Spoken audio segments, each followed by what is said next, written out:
School Vadodara is here to present my plan on the topic integers for grade 6, wherein the topic is introduced formally for the first time. Children may have some or the other idea about integers, but formally the topic is introduced for the first time in grade 6. So here is my plan. My plan will be executed for, I've planned for 2 classes.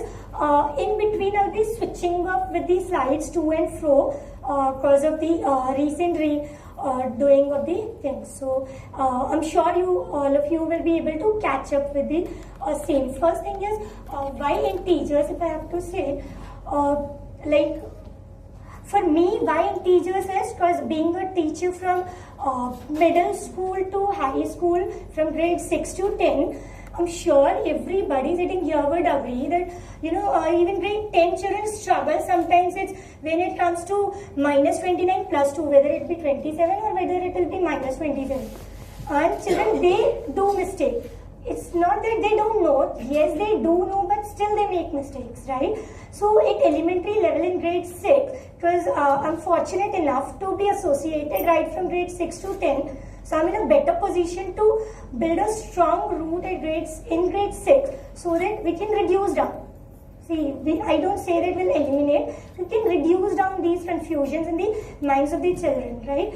So the objectives for my lesson plan will be, after completing this class, each and every single child, from even the last child of my class will be able to assign integer, whether positive or negative, to any given real life situation. Then they'll be able to represent on the number line. I'll cut down this part as of now. We'll move, and then the main objective is the third one, to help my children. Each child of my class will be able to add or subtract the given set of integers with proficiency, I insist. If like I've already shared my reason for why integers. For students, instead of, they seldom ask, why do we study algebraic expressions? Why? So for them, just to introduce integers, that I may have a different reason to pick up a topic, but for my students, a short video. The video I picked it up, showing the fluctuating boundaries of India from 29th century BC to a very recent times, with a special mention, to the timeline here. So we'll keep talking to the children that, okay, observe this. We'll move it. And in the meantime, because children must have already studied in social studies about, various these kingdoms and all. So I'm sure that they must be able to recognize. So here,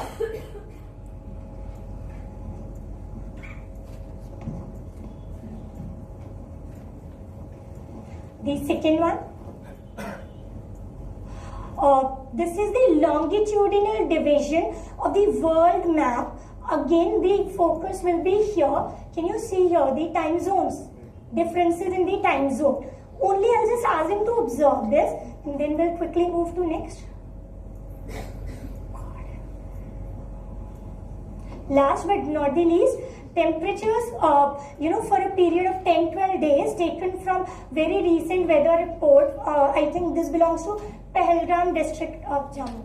So then we can just show it to them. Then ask them, is there any similarity? Now instead of me telling them, I'll just redirect the responses of my children, just to get it from them, to elicit it from them, that in all these 3 situations, we need to move back and forth to a center point.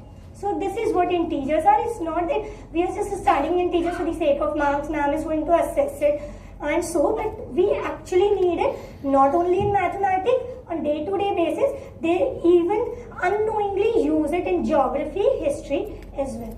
So this is just an introduction. Next followed, same. After this, there won't be any question answer, just an interaction with the children, that what do you all notice and all. Then a short video from the Tata classes, and the length of the video is somewhere more than a minute. So this is the introductory video which highlights the what are integers, and this video basically talks about my first objective, assigning integers to the given real life situation, wherein the question is talking about the sea level as 0, height of the mountain cliff as representing it with positive integers, and the depth of the sunken boat is represented by a negative integer. The video, I have just attached a screenshot here. The video further talks about a multi-storied building wherein an elevator is moving, like let's say 13th floor, so plus 13. The video talks it all about. The children, they actively listen to it. Then when it goes to, let's say, underground parking and all, so -2, -3, that way. The video also talks about the mine shafts and all. Digging, they must have learnt in geography. So the video also talks about the thing. After this, there will be a reflection spot in the classroom. We give them time to discuss amongst themselves, and then after a minute or so, then we ask them to, like, alright, let's say depositing money in bank. How will you represent it? Plus, either by a positive integer or but that will be after this video. Then let's say a loss of ₹100. How will you write it numerically, mathematically? So we just ask to each one. It won't take much time. We don't ask each and every child, like supposing somebody says -100, a loss of ₹100. So we ask how many of you agree with. The ones who don't agree, then they explain their reasons, and that way we just move to. So after this, there was not even a single child in the class who was not able to identify at least the situation, whether this real life situation is positive in nature or is it negative in nature. So the first objective was successfully accomplished with my grade 6 level, grade 6 students. I'm just skipping this. Okay, then moving on to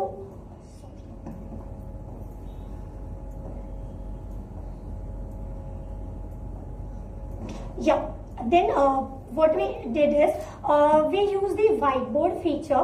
Actually, these slides are jumbled because I just tried to reframe my presentation for the cutting down. So the whiteboard feature, there was the I just went to the image gallery here, and then I found the integer stages. So I just called my children that one by one, and then they are, children are much more acquainted and much more proficient in using technology than anybody of us over here. So, like, they don't do mistake that the stylus double ho gaya and all. No, they are very proficient. So they know that, the highlighter to be choose. Okay, you ask the child, you are on 3rd step. Now you have to go down by 5 steps, and let's see if the child is counting it.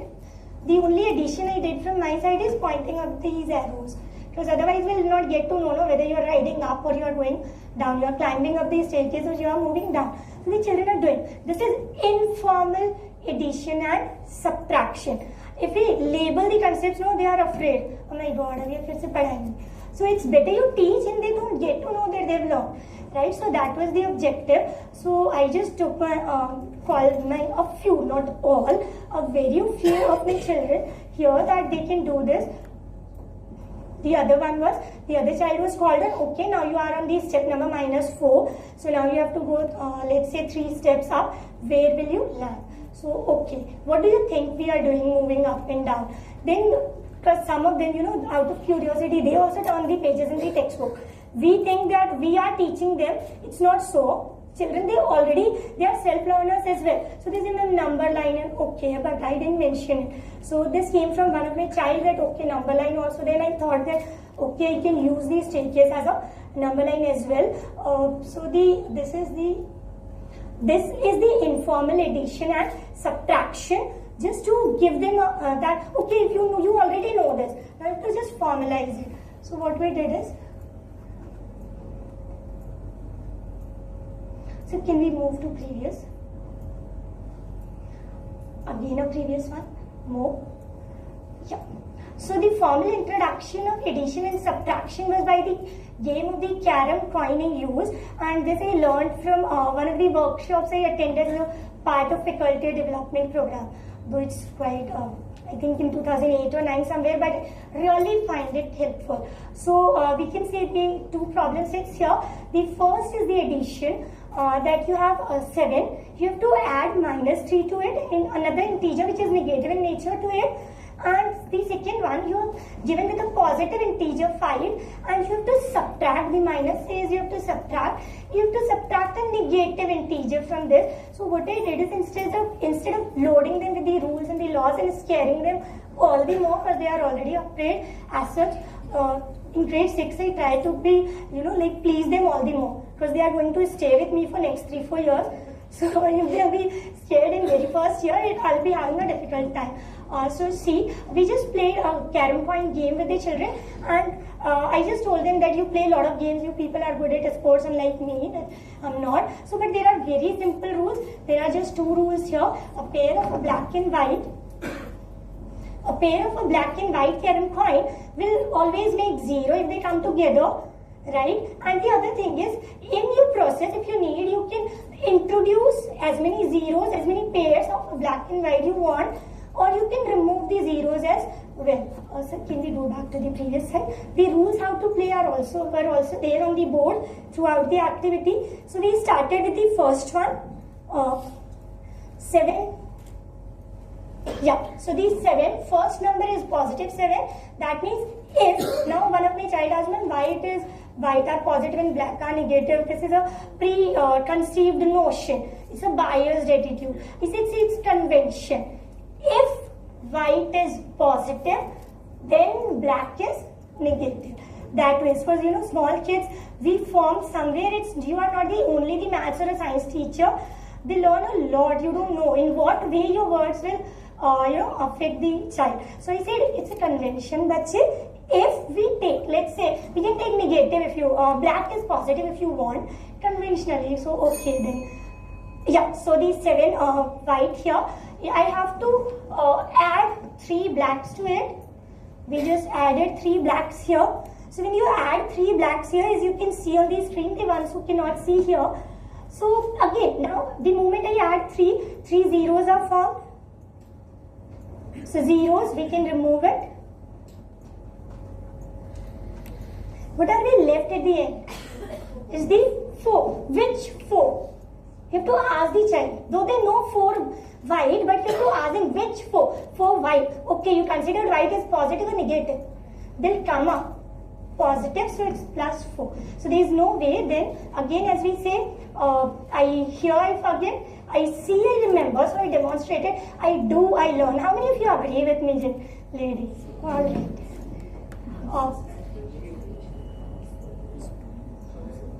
Okay. Again a short video. 5 minus -2. So the first number is 5 and it is positive. So we will take 5 white coins which are positive. Now the next number is -2. So as there is no negative coin, we are going to take 2 positive coins, 2 negative, They themselves and 2 correct. positive coins. 1 negative and 1 positive make 0, so this is 0. And now we have to -2, so we remove 2 black. Now if we count them, they are 7.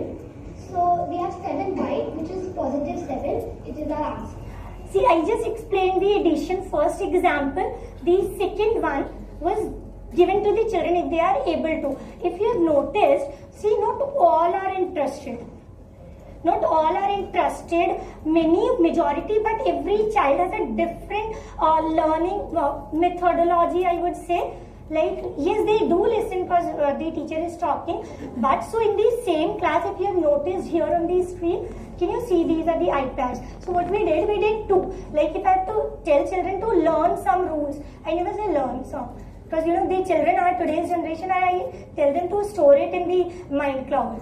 That way, like, the terminologies, especially with 6th and 7th grade, I tell them to store it in your mind cloud and they feel okay. teacher is happy, means teacher is updated with the latest trends, so they listen. Otherwise, they feel like teachers are old and they will just speak in all. So what we did is, so this is one example they did in the lawn. Yes, the child fumbled somewhere in between, but it's okay. That's how we learn. We do the mistakes in the lawn. Close it. Again, first I showed one use of whiteboard. The other one I simply just drew the line and asked the children to assign the integers here. Just one more second.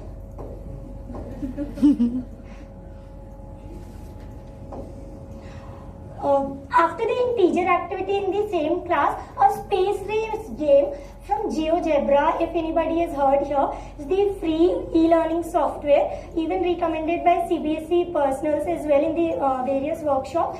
So we just conducted the space race game for the children. Can you see? I remember, I think Sir said in the beginning of the class, shine in the eyes of the children, smile on their face. So can you see how involved these children are in playing? So can we just go back to the previous slide for a while? Yeah. See, pictures cannot speak up. Like, pictures can be altered, can be modified in various ways. That's the live classroom.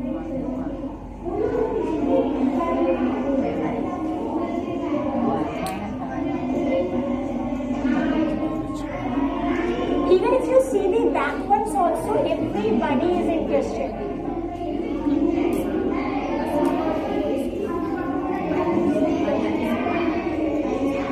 So can we pause it?